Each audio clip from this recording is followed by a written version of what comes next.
Alors,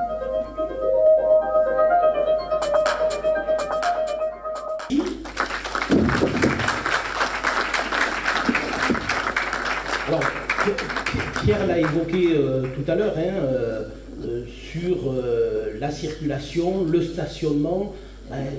On fait le lien sur le stationnement, en tout cas sur le stationnement tel qu'il existe aujourd'hui, avec la sécurité. Donc je vais appeler la commission sécurité avec Delphine, Marie, Patricia, Fabrice, Alexandre et Pierre.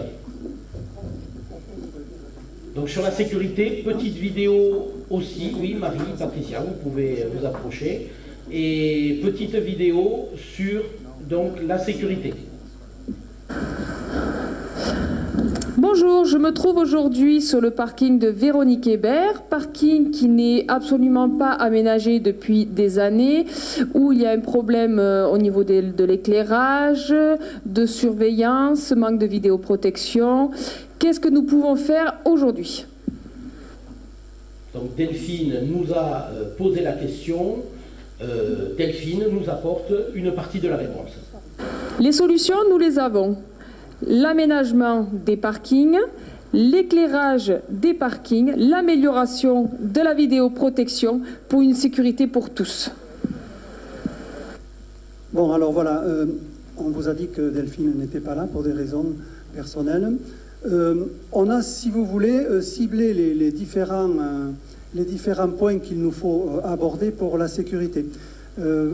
Delphine a choisi le parking de, on dit l'école VH. L'école VH, pour les gens qui ne savent pas, c'est l'école Véronique Hébert. On l'appelle comme ça pour aller plus vite.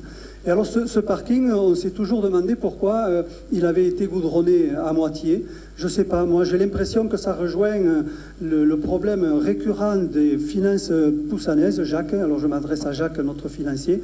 C'est que vous savez que, enfin vous savez ou vous ne savez pas, à Poussan, les travaux sont réalisés à 50%. Mais Jacques développera ce petit point particulier peut-être tout à l'heure. Donc ce qui est intéressant effectivement pour la sécurité, c'est d'éclairer des zones sombres. Par exemple, c'est peut-être un peu contradictoire, mais du côté de la mairie, de la place de la mairie, il y a des zones qui sont dans l'ombre. Du côté du chemin de Clermont, je ne sais pas si vous savez où est le chemin de Clermont, il y a des gens qui habitent au bout de la rue, mais qui n'ont pas la chance d'avoir l'éclairage public. Et il y en a d'autres. Donc on s'occupera d'éclairer les zones d'ombre.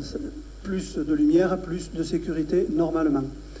Même si certains villages, à un moment donné, arrêtent la lumière de 19h du soir jusqu'à 5h du matin pour faire des économies.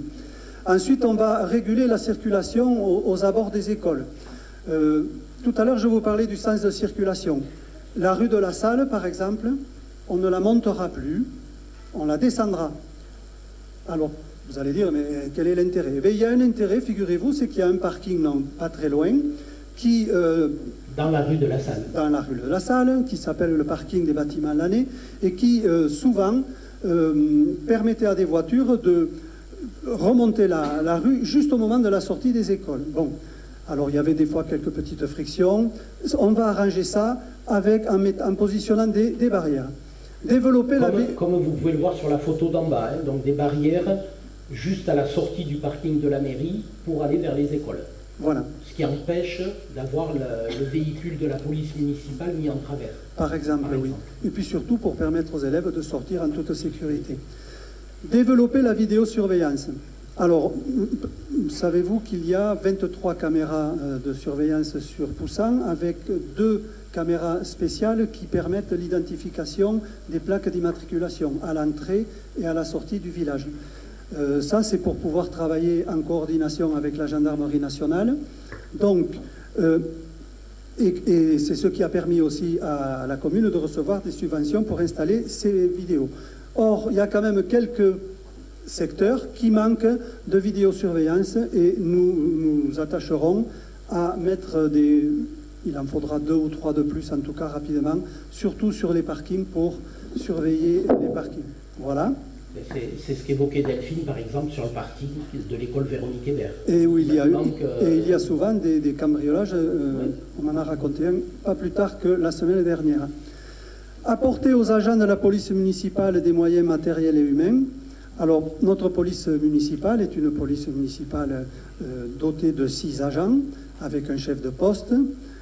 Évidemment, il y aura certainement des missions à confier à la police municipale, j'ai envie de dire des missions à redéfinir parce que eh bien, certaines choses ne nous paraissent pas être un bon fonctionnement. En tout cas, ce qu'il faut faire, c'est que établir un lien entre la police municipale et les élus.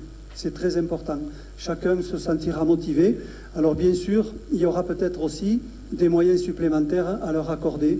On les a rencontrés, peut-être des véhicules, peut-être des moyens informatiques. On va voir. Tout ça, ça se fera dans la concertation.